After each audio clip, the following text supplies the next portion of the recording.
Something I've been thinking about as a business owner is how you start your go-to-market preparation.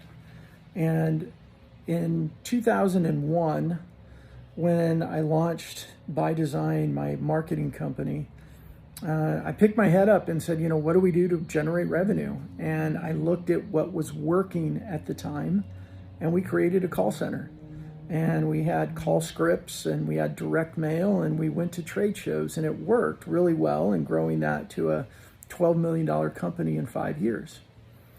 But nowadays, what are companies supposed to do? Whether it's a new company or an existing company that's getting challenged with predictable revenue, what do we do?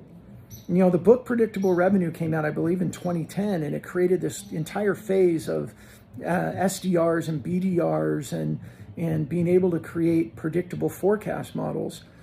But what do we do now when the cold calling isn't giving us predictable revenue? When the email cadences are not giving us predictable revenue because the buyer behavior has changed? The challenge hasn't changed as business owners, and whether you're a producing sales rep or a regional sales manager or you run a sales team, you're a business owner. And you've got to think about what activities can I do that are going to create predictable revenue. Now, when we talk about social, this isn't, oh, it's cute, it's social selling, it's light and fluffy. No, it's about putting in frameworks and processes that use tools like social to meet our prospects, engage our prospects, create opportunities with our prospects, and create a system that we could have predictable revenue because we have frameworks that we could work day in and day out. I just think too often when you talk about social selling, business leaders see it as something cute. And it's not cute, it's sales. It's a framework.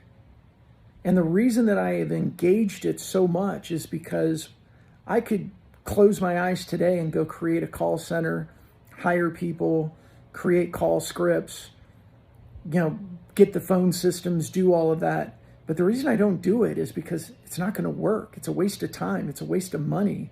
And compared to other opportunities, because the buyer has changed their behavior. And so we need to change our behavior as well.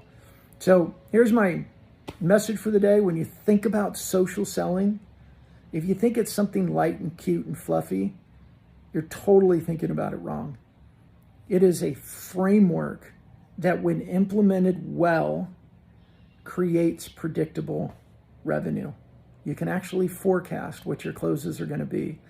And bad forecasts, isn't that what keeps up business owners at night? Are we really going to close the deals that we think we're going to close? I'd say that most business leaders, most sales leaders, if you ask them how confident they are in their forecast model right now, unless they're lying, they're going to say it's really, really low.